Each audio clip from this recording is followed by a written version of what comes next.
Hi viewers, in this video we will talk about the movie Beetlejuice Beetlejuice. We will discuss the movie story, summarize the plot, and explore the cast and characters. Additionally, we will cover the movie production details and box office performance. Finally, we will provide the review and share some personal reactions. Let's begin with the movie story. The film opens as Lydia Deetz is filming an episode of her paranormal talk show Ghost House. In it, she interviews people who claim they have ghosts in their house for Lydia to investigate since she can see ghosts. During a tapping of one of her episodes, she is mocked by what appears to be Beetlejuice sitting in the audience. After the show, she talks to her boyfriend or manager Rory. Lydia tries to take pills for her to calm down since she is still haunted by Beetlejuice. But Rory throws her pills away, save for two that he fishes out at her request. Lydia then gets a bunch of texts and calls from her stepmother Delia as she is frantic over terrible news. Lydia goes to visit Delia at her art gallery since she has become a renowned artist. Delia informs Lydia that her father Charles has passed away. He was on a plane that crashed into the ocean, where to survive but was eaten by a shark, all depicted in clay motion. They begin to make arrangements to return to Winter River for Charles' funeral. Down in the afterlife, Beetlejuice is working in a department with other shrunken head guys. Meanwhile, a ghost janitor accidentally revived the remains of a woman named Dolores, who resembles herself and staples her parts together. After she becomes whole, she grabs the ghost janitor and demands to know where Beetlejuice is. When she doesn't get an answer, she sucks out the ghost janitor's souls and leaves him as an empty skin bag. Lydia and Delia go to find Lydia's daughter Astrid, played by Jenna Ortega, who is mocked at her school for being weird while also having a strained relationship with Lydia because Astrid feels that her mom spends more time with ghosts than with her. They arrive at Astrid's school where Delia makes an over-the-top announcement of Charles' death to Astrid. She is stunned to hear about her grandfather's passing, but she gets into an arrangement with Lydia since they never really discuss the death of Astrid's father Richard, who died in a river in South America. Beetlejuice is summoned by Wolf Jackson, an actor in life who is now a ghost detective. He confronts Beetlejuice over the appearances of Dolores, who puts the ghost with the most on each. Beetlejuice explains in the style of an Italian novella that when he was alive, Dolores was his wife whom he met while he was a grave robber. After they got married, Dolores tricked Beetlejuice into ingesting poison since she was the leader of a soul-sucking cult. Before dying, Beetlejuice chopped her head to pieces and he knows where she is out for revenge. When Beetlejuice learns that Lydia is returning to Winter River, he sees this and his ticket out of there. The Deetz women and Rory arrive in town and stay at Lydia's old home on the hill. After the funeral, Rory sees the opportunity to propose to Lydia in front of everyone, even though she clearly doesn't want to say yes, and atheists make no efforts to hide her disdain for Rory. Lydia reluctantly agrees to it. Annoyed, Astrid goes for a bike ride around town. She ends up crashing through a finch and hitting a tree, where she finds a boy named Jeremy Frazier in his treehouse. They sit and bond for a minute as Astrid tells Jeremy about how Lydia is her mom. Astrid later goes into the attic of the house where she finds the old town model as well as pamphlet for Beetlejuice to trick her into saying his name. Lydia finds her and stops her from saying it. However, when Rory finds her, she attempts to incorporate her phony new wave methods to try and help Lydia. So he says Beetlejuice's name 3 times and gets him and Lydia sent into the model where she is once again face to face with the trickster demon. He also manages to terrify Rory by doing his nightmare face before Lydia sends them back home. Astrid goes to Jeremy's house where she finds that the own handbook father is recently deceased, claiming that he got it at a yard sale in town. They make plans to hang out at his home on Halloween the following night. Hours before the wedding, Astrid has Lydia drive her to Jeremy's house for their hangout. They go upstairs to his room where Jeremy charms Astrid and they share a kiss, only to find themselves floating moments later. Jeremy reveals himself as a ghost who died falling out of the treehouse. He tells Astrid that he wants her help in bringing him back to life, with the promise that she can see her father again. Meanwhile, Lydia talked to a real estate agent who is going to sell the house, and the woman mentioned that house that Jeremy lived on has not been able to be sold because it's a murder house.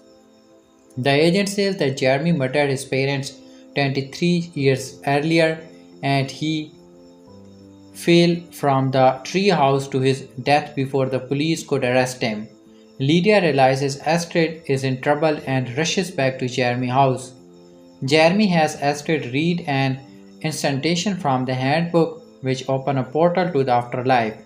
Lydia arrives too late as Astrid has followed Jeremy through the door.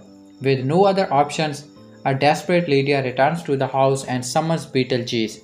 He is more than thrilled to have the love of his afterlife bringing him back. But after Lydia tells him she needs him help is saving Astrid, Beetlejuice agrees on the condition that Lydia marry him so he can get away from Delris. Lydia says yes. Beetlejuice believes open a door to the afterlife and has one of the Shrinken head guys, Bob, take his place in case anybody goes looking for him. In the backyard, Delia is performing some kind of ritual to honor Charles using two apes that she has told were defanged. She is proven wrong when both of them bite her in the neck and she collapses dead. Jeremy reveals his true intention to Astrid as that he tricked her into agreeing to give up her life for his. He leaves her to put on the soul train while he goes to get his paw stamped. But Astrid is stopped by Richard who runs after her. Lydia catches up to Astrid and stops her from getting on the train.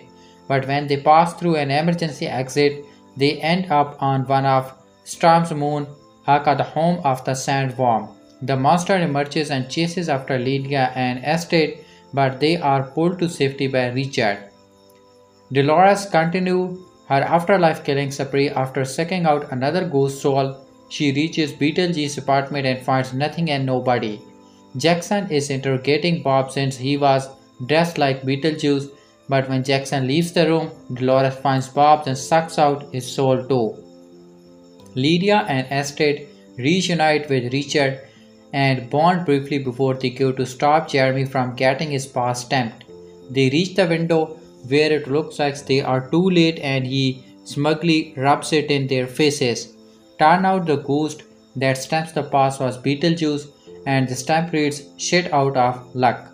Beetlejuice pulls the lever to a trapdoor that sends Jeremy down to hell.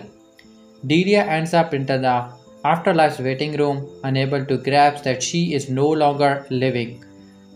She resorts to calling upon Beetlejuice to help her get back, which he is more than happy to assist with. After saying goodbye to Richard, Lydia and Astrid return to the living world, where Astrid apologizes to Lydia for how she treated her. They then remember the wedding is happening at the moment and Lydia decided to follow through with it. When they get to the chapel, Beetlejuice arrives with Delia to stop the ceremony. He injects Rory with a truth serum, forcing him to reveal that he always thought Lydia's paranormal abilities were bullshits and that she was only marrying her for her money. Beetlejuice provides Lydia with a glove to punch Rory across the room. Beetlejuice then proceeds to try and get his and Lydia's wedding to go through after trapping the other wedding guests inside their phones and wrapping their faces. Beetlejuice puts on an over-the-top musical number, even getting Jackson and his goose cops to freeze in place. Dolores then shows up to cut things short, Astrid grabs the handbook and tries to find a loophole as well as a way to get help. She draws a door on the floor to Storm's moon, bringing the sandworm back out. Beetlejuice avoids getting eaten again by guiding the sandworm into the path of Rory and Dolores, allowing them to become its meal. Before Beetlejuice can finish the wedding, Astrid finds a loophole that says the contract Beetlejuice forced Lydia to sign for the marriage is null and void since he brought Lydia into the afterlife despite her still being alive. Lydia says his name 3 times and causes him to blow up like a balloon and pop. Jackson unfreezes and tells that Lydia that he has to bring Lydia back with him to the afterlife.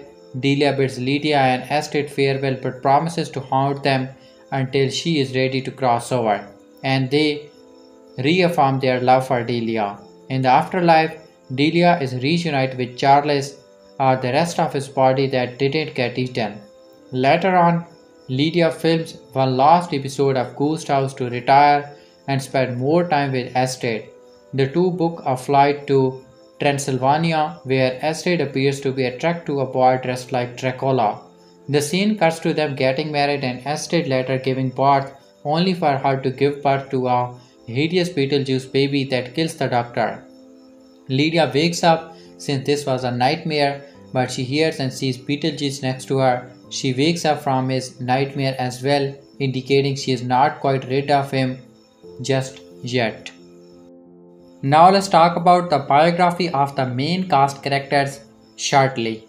Michael Keaton, born September 5, 1951, US, is an American actor who began his career in mostly comedic roles but later found success in dramas. Keaton's notable films include Mr. Mom 1983, Beetlejuice 1988, Batman 1989, Birdman or The Unexpected Virtue of Ignorance 2014 and Spotlight 2015. Keaton studied speech for 2 years at Kent State University before moving to Pittsburgh, where he struggled as a stand-up comic. After a stint as a TV cameraman in a cable station, he moves to Los Angeles to pursue an acting career. He scored a few TV appearances on such shows as Mode 1972 and The Mary Taylor Moore Horror 1979 before getting his big break opposite James Belushi in the short-lived TV comedy Working Stiffs 1979. That role catapulted him to the big screen as a co-star with Henry Winkler in the comedy Night Shift 1982, in which Keaton portrayed a fast-talking dreamer who fashioned a variety of get-rich-quick schemes while working in a morgue. Other comedy hits followed, notably Mr. Mom, Johnny Dangerously, Gung Ho, and the Tim Burton horror comedy Beetlejuice, in which Keaton constructed with Alice Baldwin, Gina Davish, and Winona Ryder and appeared in the title roles as a obnoxious, mischievous ghost. His Batman movies. Moving away from comedy, Keaton was the surprise pick by Burton to appear as the chief crusader in the darkly atmospheric film Batman. The choice of Keaton drew criticism from moviegoers who questioned the choice of a comic actor for that role. Nevertheless, Keaton surprised audience with his super portrayal of the superhero crime fighter opposite Jack Nicholson as the Joker. In an attempt to broaden his movie credits, Keaton took on the role of a psychopathic teen in Pacific Heights 1990 before donning his play cap again in Batman Returns 1992. A host of other films followed, including the Shakespearean Much Ado About Nothing 1993, Multiplicity 1996, Jackie Brown 1997, and Desperate Measures 1998. In the early 2000s, his films such as Live from Baghdad 202, First Starter 2004, and Herbie Fully Loaded 2005 met with mixed success. He provided character voices in the animated films Cars 2006, Toy Story 3 2010, and Minions 2015. In 2014, Keaton returned to the spotlight in such movies as Robocop, Need for Speed, and Birdman or The Unexpected Virtue of Ignorance. He earned particular acclaim for the latter film, in which he started as an actor who had achieved iconic status as the titular superhero and was desperately trying to regain his glory days by stagging a serious Broadway play. For his portrayal, Keaton received his first Academy Award nomination and he won a Global Globe Award. In addition, the film earned the Oscar for Best Pictures. His success continues in 2015 with the drama Spotlight, in which he gave a riveting performances as a Boston Globe reporter investigating the cover-up for sexual abuse by a Roman Catholic priest. The film won the Oscar for Best Picture. Keaton also started in The Founder 2016, which was based on the true story of Ray Kroc, the salesman who grew McDonald's from a small Harbinger restaurant in California to a worldwide enterprise. In 2017, Keaton returned to comic book character playing the villainous Adrian Thomas in Spider-Man Homecoming and to action thrillers portraying a Persian Gulf War veteran who trains a young CIA recruit in American Assassin 2017, which was based on the best-selling novel of the same name. He later was cast as the owner of an amusement park in Dumbo 2019, Tim Burton's live-action remake of the 1941 Disney classic. Keaton's credit from 2020 including the trial of the Chicago 7, a Ron Sorkin's drama about a group of political activists who were tried for their anti-war activities during the 1968 Democratic National Convention. Keaton later appeared as an Appalachian doctor dealing with the opioid crisis in the miniseries Dopesick 2021, which was based on a book by Matt Mackey. For his performance, Keaton won an Emmy Award. In the horror film Morbius 2022, he reprised the role of Adrian Toomes. Keaton then returned to the character of Batman from the superhero film The Flash 2023. In 2024, he reunited with Tim Burton for Beetlejuice Beetlejuice, a sequel to the 1988 film. Other returning castmates including Winona Ryder and Catherine O'Hara. In 2016, Keaton was named Officer of the Order of Arts and Letters in France. This movie is directed by Tim Burton. Let's delve into his short biography. Tim Burton was born August 25, 1958, Burbank, California, US, is an American director known for his original character style that currently draw in elements of the fantastic and the macabre. Burton, who became interested in drawing and filmmaking while quite young, attended the California Institute of the Arts and later works as an animator at Disney Productions. After making a series of short films, including the horror movie homage Frankenweenie 1984, Burton directed his first feature film, Pee-wee's Big Adventure in 1985, a box office success. The family movie entered on a man-child looking for a stolen bike with the dark comedy Beetlejuice 1988, starring Alice Baldwin, Gina Davis, Winona Ryder, and Michael Keaton. Burton established himself as an unconventional filmmaker. He returned to more mainstream fare with the big-budget Batman and its sequel Batman Returns.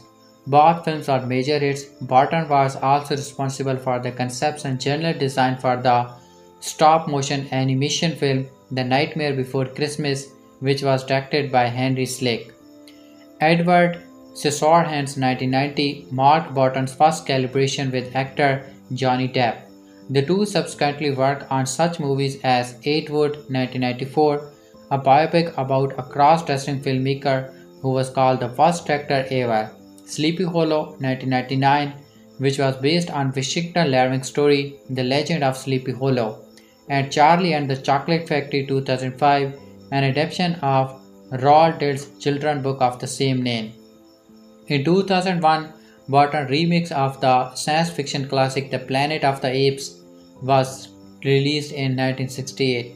During its filming, he had begun a romantic relationship with one of its stars, Helena Bonham Carter, and the two became longtime partners.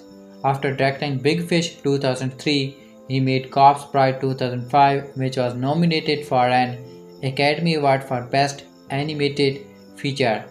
The film featured voice work by Depp and Bonan Carter, both of whom subsequently reteamed with Burton's aunt Sweeney Todd. The Damon Barber of Fleet Street 2007, based on Stephen Sondheim's musical Alice in Wonderland 2010. A special effect enhanced adaptation of the lavish crawl story and Dark Shadows 2012. A comedic interpretation of the cult favorite soap opera for the 1960s. A feature-length stop-motion remake of Frankenweenie directed by Burton was released in 2012. Big Eyes 2014 told the true story of painter Margaret Keane, whose husband took credit for her work during the early part of her career.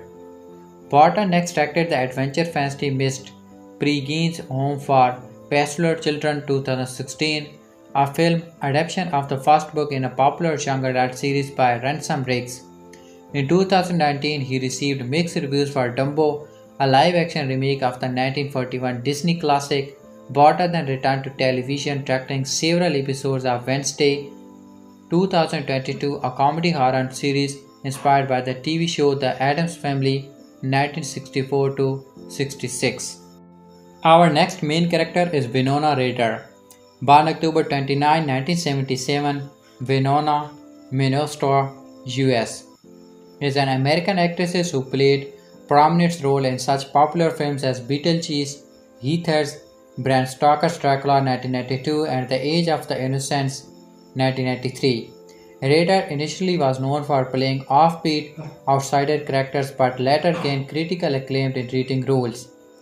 In the 2000s, after a hiatus from acting, Ryder made a remarkable return to the screen with roles in Star Trek 2009, Frankenweenie 2012 and the most notably the popular science fiction horror series Stranger Things 2016 to present, who aired on Netflix and for which she gained Globe and Screen Actors Guild Award nominations. Ryder was born to Kenneth Palmer and Michael Horowitz, both authors and editors. Her father was also a bookseller. Ryder identifies as Jewish, following in her father's family heritage. At age 7, Ryder moved with her family to Northern California, where her father's owned land shared and with multiple other families. There on a ranch Romney, she spent her time attending school, reading and playing outdoors when she was 10.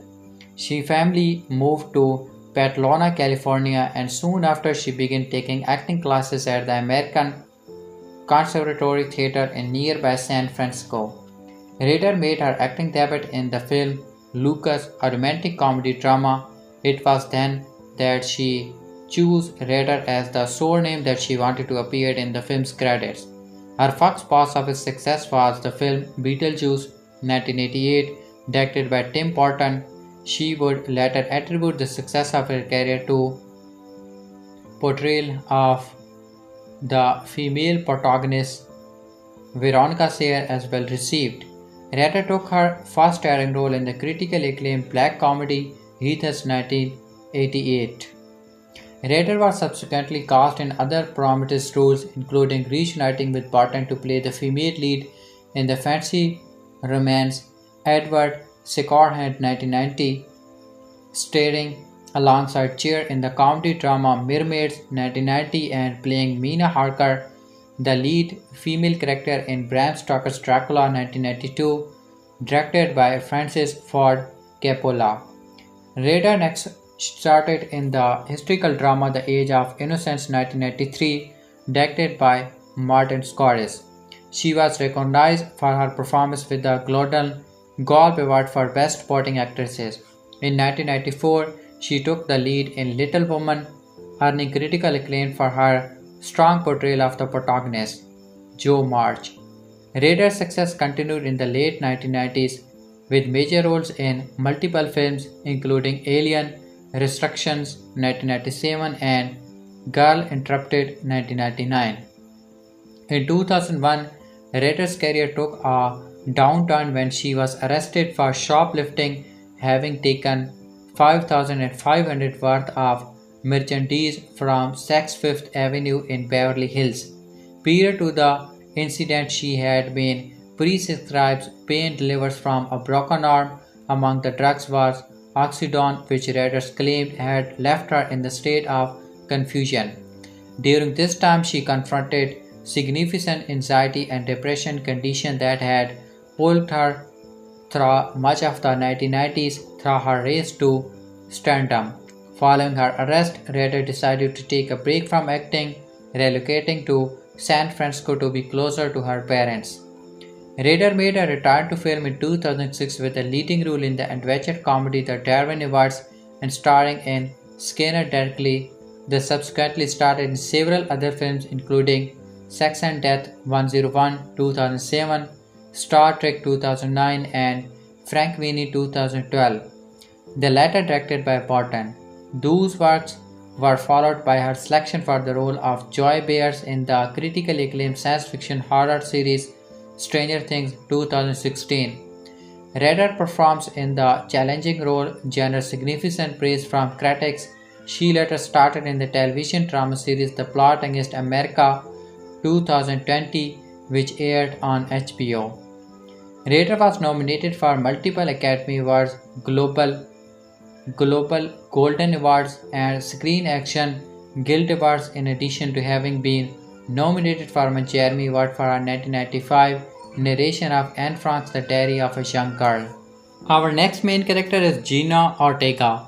Born September 27, 2002, California, US, is an American actress who began her career as a child actor, starring in such Disney Channel shows as Stuck in the Middle 2016 to 18, and later went on to gain international fame with the lead role in the hit Netflix series Wednesday 2022. Ortega often discusses her Mexican and Puerto Rican heritage and the difficulty she had in finding role as a Latina performer. Ortega was born in Coachella Valley, California, the fourth of six siblings. Her father, Edward Ortega, is a businessperson of Mexican descent, and her mother, Natalia Ortega, is a nurse of Mexican and Puerto Rican heritage. Both parents were supportive of their daughter's desire to become an actress. Even though Jenna Ortega struggled early on to find roles, she commented that she was often rejected by casting directors because she did not have the look they were going for. Stuck in the Middle and You. In 2012, Ortega nonetheless made her acting debut with a minor role in the short-lived television sitcom Rob and a guest appearance on CSI NY, a spin-off of the CSI crime scenes investigation. Her first big screen part was in the blockbuster Iron Man 3, portraying the US Vice President's daughter. Ortega soon receives a recurring role in the television series Jane the Virgin, playing the younger version of the title character. Her appearances on the hit show helped her gain some recognition in Hollywood. She was the cast in the films The Little Rochelles, Save the Day 2014 and afterwards 2015, as well as the Netflix series Richie Rich 2015. Ortega's breakout role, however, came playing Harley Diaz in the Disney sitcom Stuck in the Middle. She started as the middle child of 7 siblings who invents gadgets to deal with living in a large family. At the same time, Ortega voiced Princess Isabel in the Disney animated series Elena of Avalor 2016 to 20.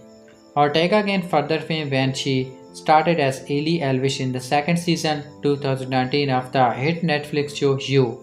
She followed that up with the starring of slasher films that include The Babysitter, Killer Queen 2020, Scream 2022, Studio 666 2022, X 2022, American Carnage 2022, and Scream 6 2023. For her role as Tara Carpenter in Scream, Ortega won Best Written Performances at the 2022 MTV Movie and TV Awards. Wednesday and Beetlejuice. In between horror films, Ortega also took on more light-eared fare, portraying the teenage daughter in the family comedy Yesterday 2021.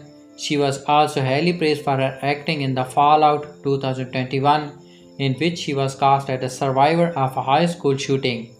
The same year, the 17-year-old actress revealed the book It's All Love, Reflecting of Your Heart and Soul, which detailed the challenges of her life and career.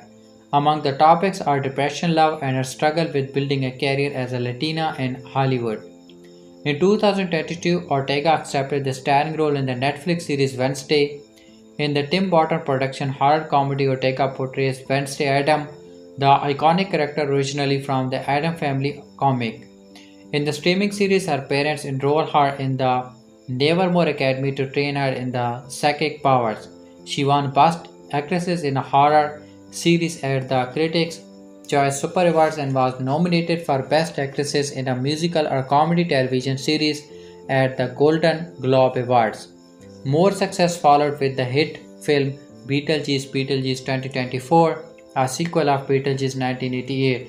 The dark comedy, which was directed by Burton, centered on a widow, Winona Ryder, who, with her teenage daughter Ortega, returns to her childhood home where she again meets an annoying ghost, Michael Keaton.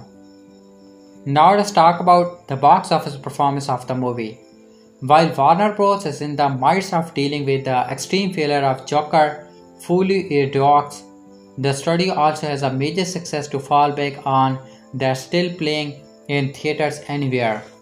Beetlejuice Beetlejuice, which is one of the 8 highest grossing movies of 2024, has officially become one of the top 5 highest earning comedies at the domestic box office ever. The film has currently grossed $266 million in the United States and has a $12 million lead on The Hangover Part 2, which is more than 13-year-old. If Beetlejuice Beetlejuice wants to move further up the domestic comedies list, it must earn another $11 million to pass the original Hangover movie, which grossed just over $277 million at the domestic box office in 2009 to pair with $188 million from international markets. Beetlejuice Beetlejuice has a strong legs at the box office, so it's impossible to root out a limb further up with the domestic comedy ranking. While it needs less than $20 million to reach the -2 spot, 1990's Home Alone, with $285 million, it has no chance of claiming the top spot. The highest grossing domestic comedy of all time in Greta Gerwig's Barbie, which earned more than $635 million in the US to pair with $809 million in foreign market for a whopping total of $1.44 billion, making it the highest grossing movie of 2023. This is a record that Barbie may very well held to the forever as a film in the history of comedies has produced even half of its domestic total, a testament to the power of Margot Robbie and Ryan Gosling. What are the highest grossing domestic movies of 2024? The top 2 movies at the 2024 domestic box office are relatively close, and then there's a large drop of the 3rd and 4th spot. Inside Out 2 and Deadpool and Wolverine are the 2 highest grossing domestic movies of 2024, earning $652 million and $634 million respectively. In the 3rd and 4th place spots are Despicable Me 4 and Dune Part 2, which grossed $360 million and $282 million respectively. Glenn's Pass Twister round out the top 5 highest grossing domestic movies of 2024, which finished its theatrical run just $1 million ahead of Beetlejuice Beetlejuice with $267 million. Beetlejuice Beetlejuice is still playing in the most theater everywhere. Stay tuned here for more updates. Beetlejuice Beetlejuice Transformers 1 fly above the wild robot at international box office. Warner Bros. And Tim Burton sequel Beetlejuice Beetlejuice and Paramount's animated Transformers 1 topped international box office charts over Universal and DreamWorks Animation's The Wild Robot. Among Hollywood titles, Transformers 1 led the way with $16.6 million from 61 international territories, representing a 44% decline from the period weekend. Beetlejuice Beetlejuice which opened earlier in September, added a strong $13.6 million from 77 markets over the weekend. Meanwhile, the Wild Robot, which is staggering its foreign rollout and its comparatively playing on far-favored screens, brought in $9.86 million from 29 markets. The Wild Robot lifted off internationally last weekend with $6.85 million and has grossed $18.1 million overseas to date. The animated sacrifice story, directed by Chris Sanders, was number 1 North America with $35 million, bringing its worldwide tally to $53 million. It opened this weekend in Mexico $3.7 million and held strong in Australia $1.5 million over the weekend, $4.5 million to date. In China, ticket sales dropped by $74 million with 8,021,000 over the weekend and 5 million in total. So, since reviews and audience scores has been enthusiastic, the Wild Robot should enjoy the kind of staying power that benefited post-pandemic animated family films such as Pixar's Elemental and Illumination's Migration. Lupita Nyong'o voices the isolated android Carl Rossum Jr. 7134, who goes by Rose and soon develops a bond with an orphan Gosling. Transformers 1, an animated origin story led by the voice cast of Chris Hemsworth, Brian Tyree Henry and Scarlett Johansson, has grossed $32.8 million overseas and $72 million worldwide so far. Well, that was fast. Warner Bros. Has set a PVOD and digital release of Tim Burton's Beetlejuice for October 8, 33 days after its theatrical release.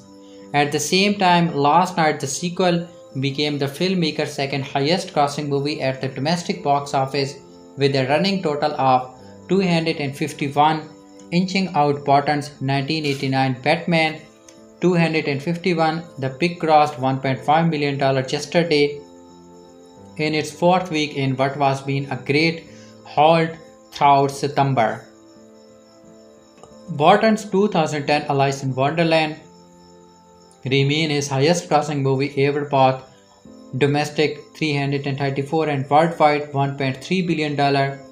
Beetlejuice is filmmaker's fourth highest grossing movie ever worldwide at $374.4 million, currently behind Alice in Wonderland, Charlie and the Chocolate Factory $474 and Batman $412 million.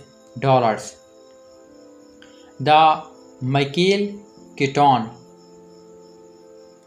Jenna Ortega and Winona Ryder, Catherine O'Hara ensemble will be available for 48 hours rental via PVOD on October 8 and available for purchase or to rent on Amazon Prime Video, Apple TV, Google Play, Fernando at Home and more. On November 19, Beetlejuice will be available to own on 4K UHD Blu-ray and DVD from online and physical retailers, as well as high definition and standard definition from digital retailers. Additionally, a two-film collection featuring 1988's acclaimed Beetlejuice and the sequel will be available for digital purchase and rental on a DVD, along with an 8-film Tim Burton's collection featuring Beetlejuice 1988, Charlie and the Chocolate Factory, Corpse Bride, Batman Returns, Mars Attacks, Pee-wee's Big Adventure and Dark Shadows. Here's the goodies on the Beetlejuice DVD, Blu-ray and 4K. Beetlejuice commentary by Tim Burton. The Juice is Loose, the making of Beetlejuice. The Ghost with the Most, Beetlejuice Return, Meet the Taste, handout of the recently deceased. Beetlejuice has just passed another huge milestone at the global box office, following yet another top weekend from Tim Burton's sequel. The movie grabbed another $10.3 million domestically and $8.2 million internationally to take the global comp beyond the $400 million mark, setting at a grand total of $402 million. Beetlejuice is the long-awaited sequel to the Burton's breakout film Beetlejuice, which managed to bring in $75 million globally against a reported budget of $15 million in 1988. The film brings back the star of the original film Michael Keaton, Winona Ryder, and Catherine O'Hara, alongside a bunch of series newcomers such as Justin Theroux, William Dafoe, and Jenna Ortega. Last week, the movie overtook the $251 million lifetime domestic haul of Batman, which debuted back in 1989 to become Burton's second highest domestic film to date, behind Alice in Wonderland.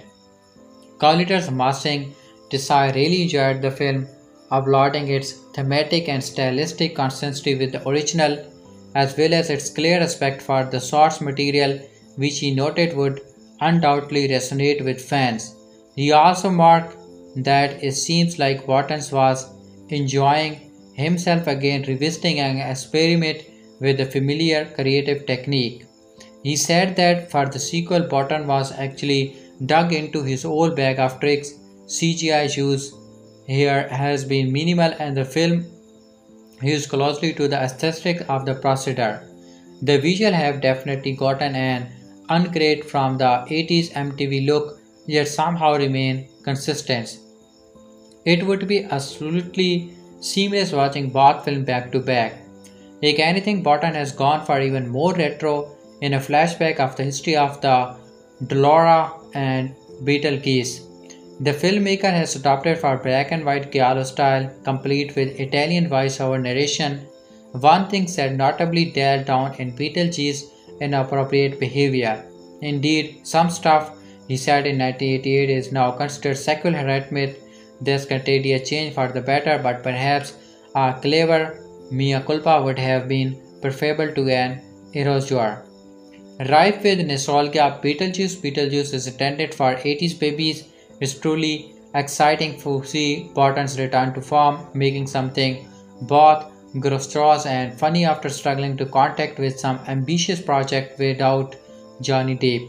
He appeared to be energized and having fun, something we have not seen quite a while. Beetlejuice is playing in theaters. Beetlejuice came in better than expected at $111 million after a solid Sunday of $24.4 million. 34% Warner Bros. Owns 4 out of the 5 top earnings of September. Ours is delivered $36.2 million for a $147 million global debut. Ahead of where Nancy I Saw It, the pick cost $100 million from PA. Also, the Tim Burton directed sequel Beetlejuice opening in the third largest opening weekend of 2024 after Deadpool and Wolverine, $211.4 million, and Inside Out 154, Warner Bros. Fourth number 1 opening this year and the best star for a PG-13 rated pick in September. Beetlejuice movie review. Hollywood had a history of reanimating the decaying corpuses of long-dead movies with belated sequel, so perhaps it was just a matter of time before somebody delved into the grave marked Beetlejuice that someone has only ever going to be Tim Burton, decade of the original 1988 film, and all the discussion about a Beetlejuice sequel were reportedly underway of decades. Burton maintained that he would only consider if it Michael Keaton reprised the title role and any sequel remained faithful to the spirit of the morbidly aesthetic original film. On both these counts, Beetlejuice succeeds as the prankster demon bio extricates a staply mechanic Keaton scutters through the film like a giant cockroach in a stabbed suit, while the decaying DNA of the original picture is evident in every hypertrophied frame of the sequel. Perhaps a little too much at times, Beetlejuice treats on the edge of the same pitfalls the Scarper, the most recent Ghostbusters sequel, the sense that decades-old ideas have been dusted off, dressed up a little and pissed off as new. Fortunately, what redeems what a new film, at least to a certain extent, in the fact that those ideas were so worked out and distinctive in the first place. Yes, Beetlejuice is derivative, but it's also pleasingly idiosyncratic and rough around the edges. The director gets past the problem of a non-returning original cast member, not with an AI reconstruction but with a delightfully shiny, low-fi clay-motion animated sequel that ends with the character's face getting chewed off by a shark, problem solved but in style.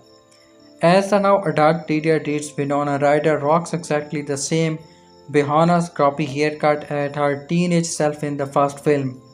This sequel is set more or less in the present day, although time is bottom what is elastic, with the now adult Lydia Deetz rocking exactly the same haunted Victorian doll wardrobe and Bosch's croppy haircuts as her teenage self in the first film. Lydia has achieved a degree of celebrity as a TV personality. She is a Pathic mediator and the host of a real-life haunting show titled Ghost House. But she is a shadow of her spiky former self.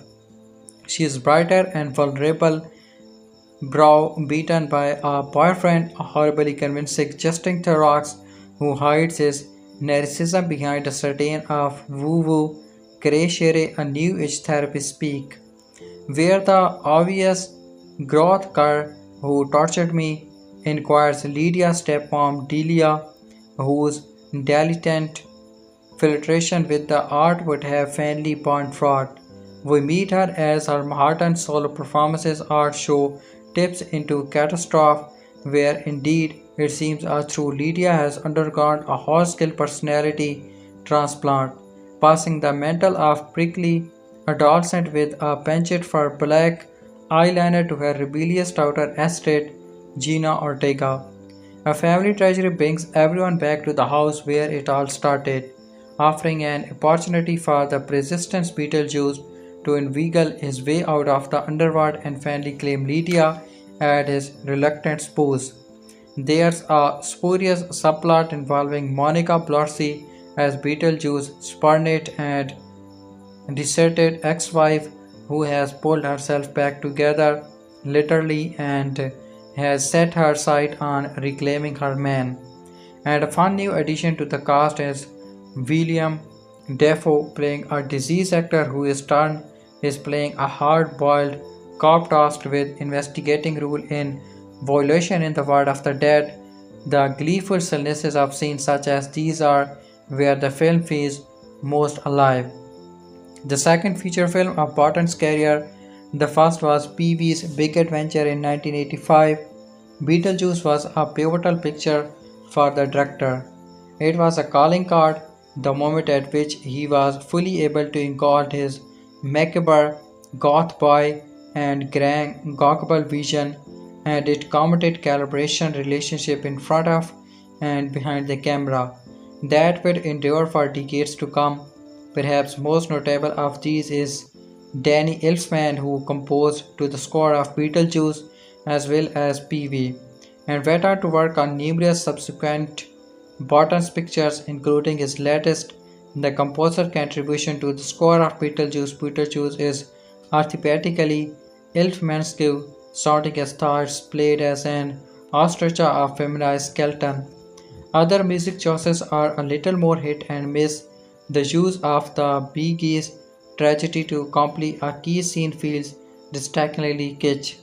Porter Drangle version of MacArthur Park performed by dramatically possessed cast member is an inspired extending set piece that feels true to the aneric mysteries of the original, even if it fails to match the glorious absurdity of the day zero. The Banana Boat song Hearted Dinner Party sequence in Beetlejuice, and this sums up the approach of the whole picture. Realistically, it was never going to match the instant cult appeal of the original, but it has a lot of fun trying. In UK, Irish and Australian cinemas. Beetlejuice Beetlejuice is an overstuffed toy bag of a movie. Every minute or two, the director digs into the bag and produced a new toy. It's a return to form of director Tim Burton only in the sense that, like Burton early in his career, it's not interested in form aspect at the immediate level of the image and the scene. That's not a complaint, by the way, it's an observation. This movie is fun in direct proportion to how Walton and tossed off it seems. One of the major characters is a blood-spotting torch that lost its head in the shark attack. There are animated creatures and one clay motion style sequence, Dream Within Dreams, multiple full-on musical numbers, several promise threats of marriage, and a drenched final sequence that rank with Burton's most decent displays of power inspiration. This movie seemed to be having fun seeing how far it can push the content limits of a PG-13 rating. It probably deserved an R for graphic violence alone. Perhaps it was saved from the fate by being outrageously funny like itchy and scratchy cartoons on The Simpsons. What do you need to know really? Winona Ryder returns as Lydia Deetz, the goth teen who was forced to marry the trickster demon Beetlejuice aka Michael Keaton in the 1988 original. Lydia is now a widow, professional medium in her 40s who hosts a popular New York-based TV series called Ghost House with Lydia Deetz and has a teenage daughter named Astrid. Jenna Ortega for Burton's Netflix series Wednesday, who lodges her. Lydia has a boyfriend named Rory, Justin Theroux, who is also her producer and credited himself with keeping the ex-filled Lydia on the straight and narrow. Even though the both state of Lydia's stepmother Delia Deetz, Catherine O'Hara has become a multimedia gallery artist and influencer, which seems perfect considering who she was in the first movie. They all end up back into the Winter River after the sudden death of Delia's husband Charles, played in the original by Jeffrey Jones, and of course they get tangled with Beetlejuice facing his own existential threat. Contrasty of Rampage ex-wife Dolores. Dolores is a soul-sucking demon who married the Jews, as he calls himself, back in the 14th century when he was robbing the graves of plague victims. She wants to reunite with him and is headed for his section of the underworld to seal the deal. Dolores is less of the character or even a plot element than a means for Burton and co-screenwriters Alfred Kauf and Miles Miller, also of Wednesday, to give the movie regular jolts of macabre energy, and she does. A hacked-up corpse who is introduced resembling herself limb by limb with a stable gun. Dolores' visual presentation will remain Burton's completest of a character from his best workers as a producer. Annie Slick's The Nightmare Before Christmas, the pitch together, Rage, Doll, Silly. There's also a love story kind of between Astrid and a local boy, Arthur Conti of House of the Dragon, who invites her for a date on Halloween night and correctly notes that she is dressed as scientist Mary Corey after she had begun to die for radiation poisoning. The teen romance section of Beetlejuice are retro 80s Burton par excellence, evoking the exciting assassination of youthful attraction driven by banter, music, and shared stories. There could have been more of this stuff. It's so terrific thanks to Conti and Ortega's not perfect performances, but also the way Burton stages and frames their interactions, that it could have been the counterpiece of the whole other film. Keaton is sensational as always. He slips into Beetlejuice, rancid skin again with the prideful glue of one of those blessed old guys who keeps his prom tuxedo in a hell closet and can put it on any time he likes and have it fit perfectly. But of the main returning cast member, Ryder is the standout. She conveys a sweetly glum and fragile presence, somebody who's been through a lot and changed as a result.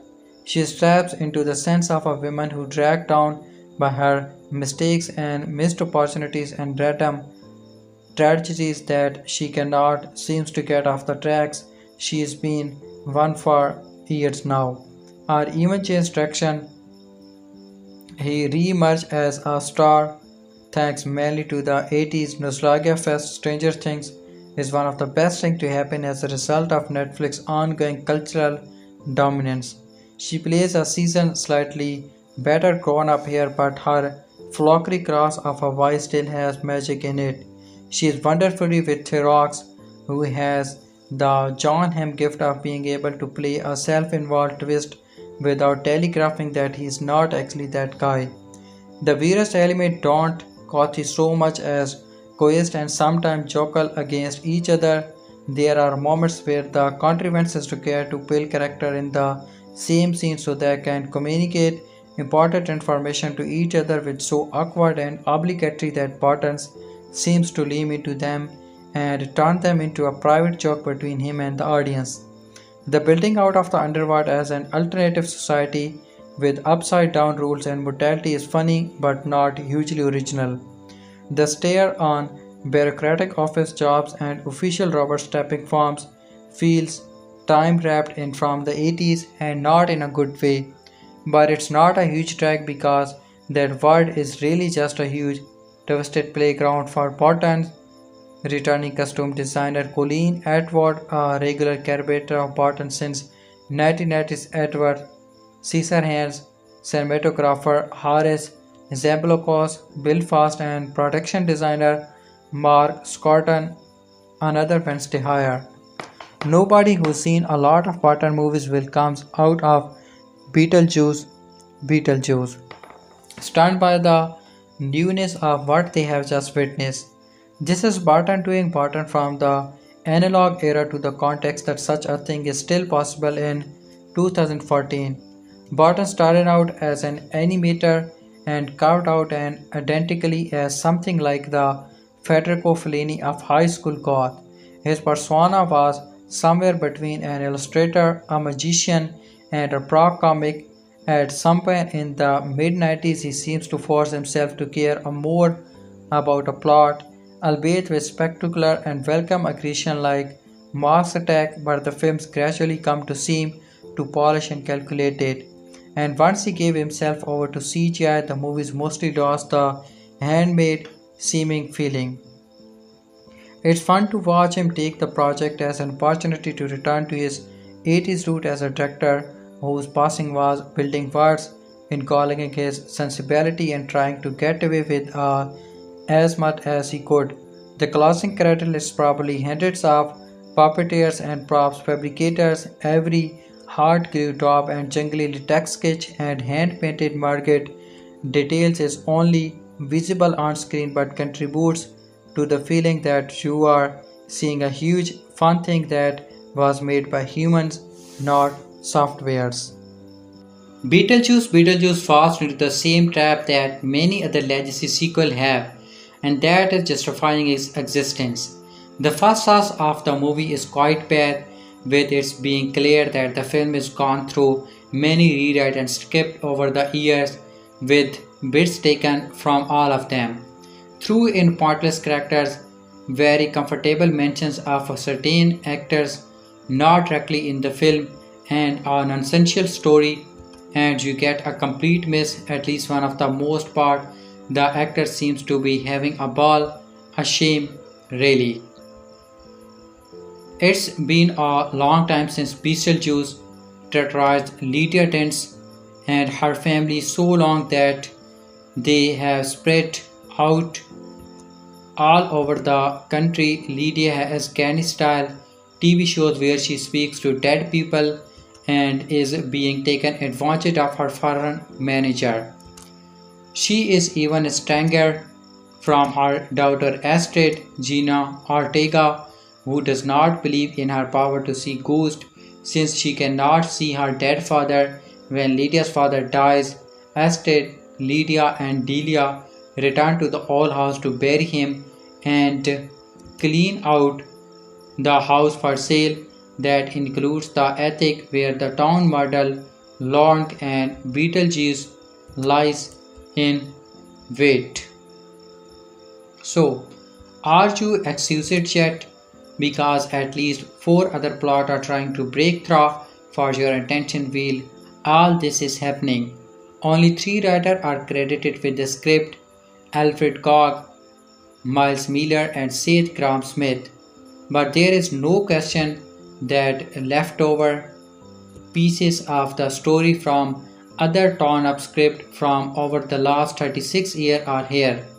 This is one of the most inherent stories put to film in 2024, which whole storyline dropped completely for long stretches of the film that are not necessary in the first place.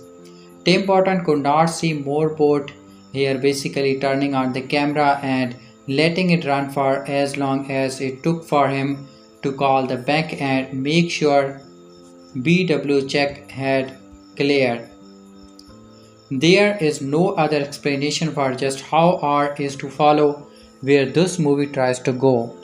It is aimless, moving from vengeance to vengeance like a fever dream episode of SNL. The final set piece is amusing for the first and second, and then it goes on and never ends. It's executing to watch. Applause go to the FIC team as some really neat stuff with prosthetic is used here. But for all the garnet production design, the zany CGI takes you out of the admiring anything, and the less is more approach to Beetlejuice again is even more frustrating. The cast is the only bright spot here. Ryder and Keaton are great whenever they share the screen, and adding Ortega to the mix was a perfect call. Therox also matches the spirits all over the place vibes, and he ends up stealing a bunch of scenes. Everyone else seems to be having a ball. It is shame that the movie cannot match that energy. The elephant in the room in the Charlotte Deetz plays a significant role in the film. Now Geoffrey Jones is not in the movie, but once you know why he is not, it makes how they handle his character ice skate. Shame on them for having a kid's church singing a tribute to his character even if he is dead, and it is his graveside. Like most things in Beetlejuice, it doesn't make sense to have Charles there at all, especially given the circumstances. It takes you out of the movie, and I wish they had not included him in the capacity. At the end of the day, like most legacy sequel, it spends too much of its run trying to fight for its existence and forgets to stand on its own feet. It is sad that this is the best they can come up with after 36 years old. So after 36 years on, his follow-up to the director's classic supernatural comedy is a gleefully zany box packed with knocked out punchline and great practical effect. Beetlejuice is back from the dead, or other Beetlejuice is still dead, but he is back anyway. It's been a astonishing 36 years since Tim Burton's Beetlejuice introduced the character, a demonic Celebees played by Michael Keaton, but Hollywood being Hollywood, no intellectual property is allowed to rest in peace for eternity. The full cast and crew of the movie. The movie is directed by Tim Burton. Writing credit goes to Alfred Goff, Miles Miller, Alfred Goff, Miles Miller, Story and Seth Graham Smith, Michael MC Dowell and Larry Wilson. Characters created. Cast: Michael Keaton as Beetlejuice, Winona Ryder as Lydia Deetz, Catherine O'Hara as Delia Deetz, Jenna Ortega as Astrid Deetz, Justin Theroux as Rory, William Dafoe as Wolf Jackson, Monica Bellucci as Dolores, Arthur Conti as Jeremy, Nick Kingston as Bob Shrinker, Santiago Cabrera as Richard, Bon Gorman as Father Dominion, Danny DeVito as Janitor, Simi Silman as Lee Tiger, Amy Nuttall as Jane Butterfly, Mark Nihanan as Clive, Charlie Hopkinson as Clive, Liv Spencer as Olga, Skylar Park as Lighter Jane, Matthew Ninon as Dave Shrinker, Jane Lehner as Jeremy's mom, David Ites as Jeremy, Dad, Sophie Holland as Hot Dog Lady on Stick, Val Homnade as Glynn, Max Roberton as Suffer Dude, Rebecca O'Mara as Body Wilch, Adam Spirk as Emmett Wilch, Danny Kevan as Edie, Bia Stovacek as Nadia, Philip Case as Blade, Alex McElstall as TV interviewer, Robbie Lal as Astrid's doctor, Georgina Beadle as Jackson's secretary, Stefano Marchetti as Italian narrator. The movie is produced by Tim Burton as producer, Pete Capita as executive producer, Sarah Desmond as executive producer, Kately Frental as executive producer, Dade Gardner as producer, Alfred Goff as executive producer, Seth Cram-Smith as executive producer, Tommy Harper as producer, David Casimir as executive producer, Jeremy Kleiner as producer, Andrew Laurie as executive producer, Miles Miller as executive producer, Brad Pitt as executive producer, Lawrence Selkirk as executive producer, Natalie Testa as co-producer, Anthony Tangro as executive producer, Mark Tabroff as producer, Larry Wilson as executive producer. Music by Danny Elfman. Cinematography by Haris Zambrokos. Editing by Jay Perchendy. Casting by Sophie Holland. Production design by Mark Scroth. Art direction by Bill Ambrose as set decoration art director. Alex Bailey. Ian Bunting as set tech art director. Will Cobra. Nick Guthelchuk, supervising art director. Will Houghton Connell. Kira Kimball. Katrina Mackey. Adam McLean, assistant art director. Andrew Palmer, supervising art director, additional photography. Set decoration by Laurie Muzar, David Morrison. Costume design by Colleen Eastwood. Makeup department, Kat Ali, makeup artist. Beatrica Birolo, hair and makeup daily trainee. Christine Bondel, makeup and hair designer. Steve Bryant, prosthetic makeup artist. Jodie Cobbs, special makeup effect artist. Abigail Harcourt Smith, prosthetic makeup artist. Alex Harper, special makeup effect artist. Nirvana Jelandwan, hair and makeup artist. Laura Lely, hair stylish. Kala Migmon, prosthetic makeup artist. Megan Norris, hair and makeup artist, daily. Carrie Perry, creates effect makeup art daily. Sarah Ripon, makeup artist. Alex Ross, wig maker. Rebecca Sierra, hair stylish USA. Narika Stock, special makeup effect artist. Tracy Wright, main team hair and makeup trainee. Firat Everbeck, head of production. Mark Hopkins, unit production manager. Craig Jamison, production supervisor, additional photography.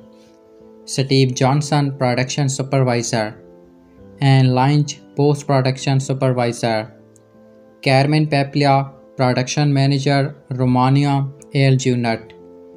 Charlie Reeds, production manager, additional photography. Rachel Rosser, production supervisor, additional photography. Hallie Sweet, unit production manager. Second unit director or assistant director. Grant Butler, second assistant director. Lewis Clark, crowd third assistant director. Kit Connors, second assistant director. Kelly Trafford, set production assistant. Katie Glow, second assistant director. Isra Gilani, set bar. Emma Harton, key second assistant director. Tony Chelsea, additional second assistant director. Robbie Taylor, floor runner. Ella Wood, floor third assistant director. Art Department. Alex Abelman as Carpenter supervising Carpenter. Stephen Ross Aldred as Carpenter Steve Alten. Douglas Allam as Hot Blister. Philippa Allen as graphics trainee.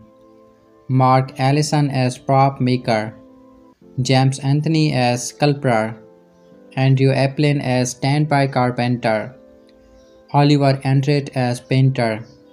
David Pilfor as property master.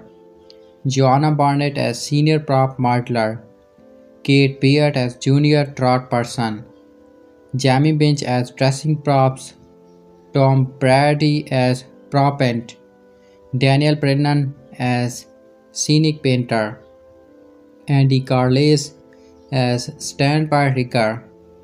William Costello as set dressing gang pros. Bree Trackron as Santic artist. Bevan Deacock as green lead standby. David M. Cotton as carpenter. Special effect by Chris Bigelow, creature FX fabricator. Fiona Barnes, CFX fabrication design supervisor. Vanessa Bastine as CFX project manager. Tim Berry as senior animatronic designer. Matt Blackter as special effect assistant. Ryan Grew as CFX senior technician. Laura Davison as special effect buyer. Nicholas Farrar as CFX junior animatronic designer. Emma Jane Green as creature effect buyer. Charlie Harper as CFX safety advertiser. Katie Hood as CFX paint finish artist. Mark Jones as seater creature effect fabrication. Karina Knott as creature effects. Luca Pepin as special effect trainee. Nick P. Phillips as lead senior technician. Neil Stephen as senior 3D motor CFX. Leon Wright as senior special effect technician. Josh Clark as senior special effect technician. Visual effects by Jacom Macho, prep and roto artist. Sean Annetts, department manager. Philippe Herberto, digital compositor. Charlene Dagrar, visual effects producer. Alice Picknell, visual special effect producer. Valentine Blairy, visual effect supervisor. Geo Cheng, compositor. Bernard Costantini, visual effect artist BUF. Alex Starwait, lead moat watcher artist One of Us. Gabriel Hassan, match mover artist. Stunts played by Stephanie Barbato, Tom Barnett, Chick Barhand, Lucy Barhart, Alexander Brock, Nellie Barkis, Alexander Korn, Rachel Evelyn, Luke Combs, Sarah Greensmith, Paul Harbett, Chris Hinchcliffe, Sarah Lorwin, Christina Knight, Paul Marini, Freddie Mason, John Vincent Mason, James O'Field, Ivan Perry, Anisa Scalzi, Misk Sockified, Simon Wyman. Beetlejuice Beetlejuice ending explained. Throughout the film, we are introduced to a number of different plot elements. First, there is the fact that the Deetz family, including Lydia's daughter Astrid, who is on bad terms with her mother, partly for reasons connected to her dead father, head back to Winter River for the funeral of Petrarch Charles, who has died in an unfortunate accident involving a shark. Tagging along with them is Rory, the producer of Lydia's supernatural themed cat show, and also her boyfriend, who somewhat inappropriately decides that the funeral will be a good time to ask for Lydia's hand in marriage. Lydia has also recently been seeing visions of Beetlejuice, who is somewhat superfluous after life set plus estranged. Now he is vengeful. Saul sucking ex-wife Dolores on his tail, who is turn is being tracked by William Defoe's B-movie actor turned undead investigator Wolf Jackson. Anyways, things begin to take a turn when Astrid crashes her bike and subsequently comes across a seemingly charming young man named Jeremy Arthur Conti. When home, she immediately strikes up a rather flirtatious connection. Only it soon transpires that the charm is a front, he is actually a ghost, meaning that Astrid shares her mother's skill for seeing the dead, who was responsible for murdering his parents many years before and is using Astrid to bring him back to life. He is successful is getting her to mutter an institution that takes them both to the afterlife, but not before Lydia finds out about Jeremy's true nature from a neighbor. And so she decides there is nothing for it but to summon her old adversary Beetlejuice to come to the rescue, even promising to marry him to score the deal, thus allowing him to stay in the real world and avoids Dolores. In the afterlife, Astrid is set to board the soul train, which would be very bad news for her as it would mean she had no chance of returning to the land of the living, but thankfully Lydia and Beetlejuice arrives in times. What's more, it turns out that one of the workers in the station is Astrid's father Richard, which finally allows her a moment of closure over his death. Richards also aids the gang in returning to Winter River, while Beetlejuice takes responsibility for seeing off Jeremy, easily having him dispatched to hell. But things are far from over. Back in Winter River, it's time for the wedding ceremony between Rory and Lydia, but Beetlejuice soon arrives on the scene, reminding Lydia of the promise she made when she agreed to help her. He also injects Rory with true serum, and we learn not entirely unsurprisingly, it must be said, that he had been interested in Lydia only for her money and fame, and had only been attending the grief camp at which they met to exploit vulnerable women. He had not even believed in ghosts. So, a fight ensues and things get even more chaotic when Dolores shows up at the church to complete her revenge mission against Beetlejuice. This time, Astrid comes to the rescue by unleashing a sandworm from the afterlife which happily gobbles up both Dolores and Rory. She then reveals a vital piece of information to save her mother from a lifetime married to Beetlejuice. He had violated the rules of the handbook of the recently deceased by bringing Lydia into the afterlife, and therefore his wedding vows are not valid. She then banishes him back to the afterlife and embraces her mother, with the pair seeming to be back on good terms with each other following their shared ordeal and promising to spend more time together. Meanwhile, Deetz, who had come across her now heartless late husband in her brief trip to the afterlife, decided to go back and reunite with him. What does Lydia's dreams mean?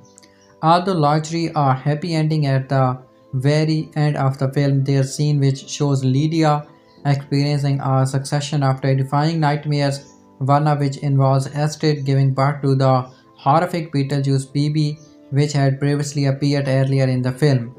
It seems to suggest that although she has been saved from marrying him, she's not going to be able to avoid his hauntings that easily, and she'll be continuing to belog her dreams for some time yet. Perhaps it even leaves the door open for a third film, which will most likely be called Beetlejuice Beetlejuice. Wait on second, although maybe it's best not to say the full title. Beetlejuice Beetlejuice writers Alfred Gough and Miles Miller explain the reasoning behind Lydia's nightmare at the end of the movie, reviewing the reason why it transpired the way it did. The end of Beetlejuice Beetlejuice sees the Rattler Ghost Michael Keaton defeated, with Lydia Winona Ryder and Astrid Jenna Ortega seemingly moving away. Astrid is also shown marrying a boy and giving birth in the hospital, only for a baby Beetlejuice to pop out. Lydia awakens, realizing it was a nightmare, but is briefly visited by Beetlejuice before waking up again. Speaking with the Hollywood Reporter, Gough and Miller explained the reason Lydia's nightmare happened in Beetlejuice, revealing it was done on purpose to keep the story from being neatly wrapped up. Miller is particular revealed it was the last scene written before the 2023 Hollywood writers' strike, made to be as wild an ending for the movie as possible. Check out what Gough and Miller had to say. Alfred Gough say that we didn't want the movie to feel like it got wrapped up in a bow, so we had the idea with Tim of Lydia giving up on her show and she and Astrid go off on his trip that she was going to take with her dad. It was Tim's idea to do this sequence and make it looks like she gets married and everything is going great, and then she has this Beetlejuice baby and you realize it's a dream. It was the end of the movie Carve Bell, so you realize nothing in this world ever gets wrapped up in a bow. Miles Miller said that this was the last scene we wrote before the strike. We initially charted that scene in the hospital hours before the strike was called. It was the last thing we wrote from the movie at all. I just felt bonkers and inspired to have it seem like it would be this nice, warm, courtly feelings, and then the Beetlejuice baby comes back and that's too perfect. What Lydia's nightmare means for Beetlejuice ending. While the most memorable sequence might be when the cast of Beetlejuice was forced to dance to MacArthur Park during Beetlejuice and Lydia's wedding, her nightmare was also an important part of the story. It delivers on the mixture of goffiness and horror director Tim Burton is well known for, while also showing how the main character will continue to be haunted by the bio extricates. The ending appears to play on the wide nature of the movie's universe, with surprise always happening around every corner. The final scene also set the stage for a possible Beetlejuice 3, as it seems the powerful goose is not done pursuing Lydia quite yet, while it's unclear if her nightmare came from anxiety over events from the movie on Beetlejuice himself. It opens the door for more in the future. However, given the rather definitive ending of the film, it remains to be seen if a director follows up will happen, with that and likely just another memorable moment for the movie. Our take on Lydia's nightmare in Beetlejuice. Although there could be another movie based around the aftermath of Lydia's nightmare, Beetlejuice does a good job of wrapping up its story in the definitive final way. This may take unlikely another movie in the franchise will be made anytime soon, so as the nightmare sequence works best as a tease for a future left up to the imagination. However, with the movie's major box office success so far, a sequel could still happen regardless of Burton's plan. So if we more explain the ending of the Beetlejuice, Michael Keaton is back as the iconic demon in Beetlejuice, reuniting with regular collaborator Tim Burton. Jenna Ortega joins the cast with Winona Ryder and Catherine O'Hara returning to the roles of Lydia and Delia, dated respectively 36 years after the original movie came out in 1988. The long-awaited sequel was released worldwide in theater on September 6 by Warner Bros. Pictures, and it has been largely well received by critics and fans. The Rotten Tomatoes critic score is 76%, while the audience score is even higher at 86%. Beetlejuice is expected to rake in between 100 and 110 million in its opening weekend, and is set to be September 2024's biggest release, and the movie budgeted $100 million. So what is the movie about? It's been 36 years long since the Deetz family first came into contact with the distractly demon Beetlejuice, but Lydia Deetz has started getting ghostly visions of him in the audience of her supernatural talk show Ghost House.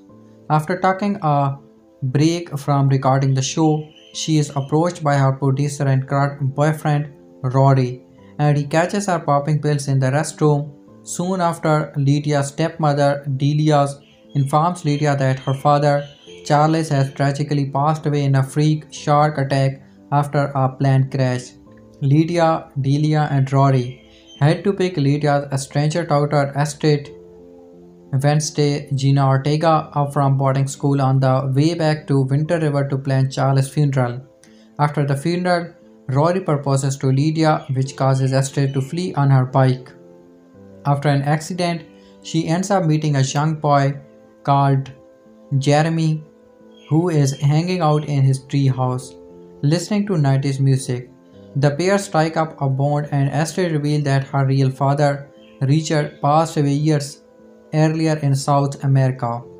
Elsewhere, Beetlejuice is still roaming the afterlife, just waiting for someone to say his name 3 times so he can make his presence known. Turns out his ex-wife and soul-sucker Dolores has managed to show up her dead body parts and is seeking revenge on him. Also on the case is Wolf Jackson, a former actor turned afterlife detective who died after accidental shooting on a movie set. Jeremy invites Astrid over before Lydia and Rory's wedding, which is taking place on Halloween. However, things don't go as planned when Astrid finds out that Jeremy is a ghost seeking her help to restore his life.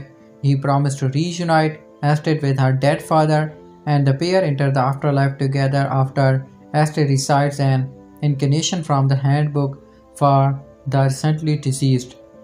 However, it turns out Jeremy wants to swap Astrid's life to get his own back, after he murdered both his parents 23 years ago before falling out of his treehouse and denying and being a ghost ever since.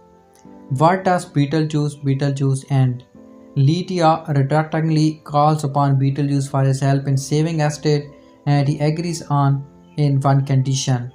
Lydia marries him so he can avoid Dolores in the afterlife by staying in the real world. Lydia agrees to the marriage as she is desperate for his help, and Beetlejuice and Lydia head to the afterlife train station to stop Astrid from boarding the soul train, which transports soul into their final resting place. As Astrid heads to the platform, she notices one of the station's employees in her father, Richard, and he rescues Lydia and Astrid and assists them in their return to Winter River. Elsewhere, Beetlejuice assumes the role of the ticket master and sends Jeremy to hell. He then asks for Lydia's help to return to the real world after she summons him after she was sent to the afterlife after dying from a snake bite. At the church which is hosting the weddings, Lydia and Astrid arrive as Rory is potentially at the altar. However, Beetlejuice turns up and injects Rory with truth serum, and he reveals that this true reason for marrying Lydia is for her money, and he never believed in her ability to see ghosts.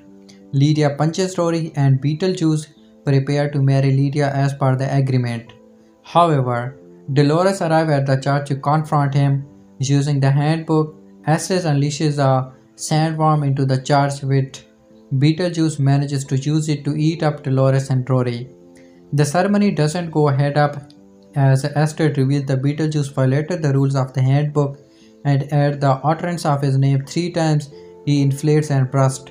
Lydia and Astrid say farewell to Delia as she transitions to the afterlife, where she will be reunited with Charles before taking her place on the Soul Train. Beetlejuice ends with Lydia filming the last episode of Ghost House as she chooses to spend more time with the living instead of the dead, which includes Astrid. Mother and daughter head to Dracula's castle, and Astrid falls in love with a man called Vlad, and they get married, with Lydia present at the ceremony. However, Lydia continues to have nightmares about Beetlejuice, with a dream that sees Astrid giving birth to Beetlejuice's child. After decades of false start and numerous different incarnations, the sequel to 1988's Beetlejuice is finally here. Reuniting director Tim Burton with Michael Keaton, Winona Ryder, and Catherine O'Hara, alongside franchise newcomers like Jenna Ortega, Justin Theroux, Monica Bellucci, and William Dafoe. Beetlejuice picks up with Lydia Deetz now hosting her own TV show in New York, utilizing her abilities to see and speak with the dead while also dating her rather cheesy manager or producer Rory. However, Lydia must return to the Connecticut home from the first film alongside her stepmother Delia and teenage daughter Astrid following the death of her father Charles, who was killed by a shark. Soon enough, Astrid is wandering up to the attic, finding a familiar old model of the town and a flyer of our favorite bio-extricates, Beetlejuice. And it turns out Beetlejuice is still very much hung up on Lydia, having recently caused her to see visions of him and setting into motion a reunion she is not looking forward to the least. An odd aspect of Beetlejuice is it has two completely separate antagonist storylines that never really intersects. First, we meet literal soul sucker Dolores, who was Beetlejuice's wife when they were human centuries before poisoning him to death, which led him in turn to kill her in his final moments among the living.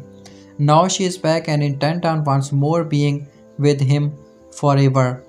Whether he likes it or not, and she sucks the soul from any she encounters, leaving behind share-built husks, including Danny DeVito's Afterlife janitor and poor shrunken-headed Bob.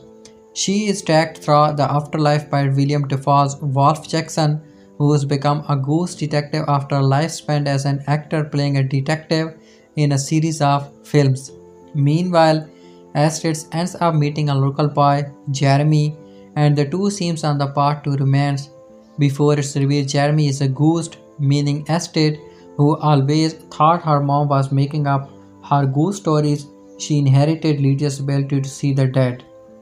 Jeremy claims he has a way to return to life with Astrid's help, but it turns out he's actually an infamous local teen who murdered his parent 23 years ago before dying in a fall when the police tried to take him in.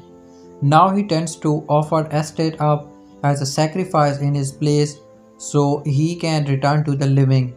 He takes Astrid into the afterlife with Lydia reluctantly turning to the one guy who could be of help in the situation is Beetlejuice. He agrees to help Lydia in exchange for getting the same thing he tried for in 1988, Lydia's hand in marriage, which would also allow him to leave the afterlife for good. In the afterlife, Jeremy attempts to send Astrid away into the beyond on the soul train that transports the dead to their final destination. He agrees to get the final stamp on the paperwork to allow him to return to life and complete the deal he tricked Astrid into. So the ghost with the most quickly dispatched Jeremy, opening the floor beneath him and sending him to hell. At the same time, Lydia and Astrid attempting to keep Astrid off the soul train go through a door and end up on one of the stunts moons, encountering a sandworm attendant eating them. They are saved by the ghost of Astrid's late father Richard, played by Santiago Cabrera. Before helping them return home, he reveals he pops in to see them when he can, through why neither Lydia nor Astrid never saw him in nuclear, giving their shared abilities. In the midst of all of this, Delia, performing a memorial ceremony for Charles, is bitten on the neck by two poisonous snakes she had been falsely told were definger and dies herself. She quickly finds herself fed up with the afterlife's waiting room and, unable to find Charles to help her, ends up calling for Beetlejuice. With Jeremy dealt with, Beetlejuice intends for Lydia to make good on her side of the deal, bringing Delia's back with him to the mortal world. And lucky for Beetlejuice, a wedding was already going to happen that night at the local church that he can push aside, as earlier in the film Roddy had convinced a reluctant Lydia to marry him at midnight on Halloween. At the church, Beetlejuice banishes the wedding ghost, mostly influences Roddy has invited to garner publicity, sending them into the phones they are obsessed with.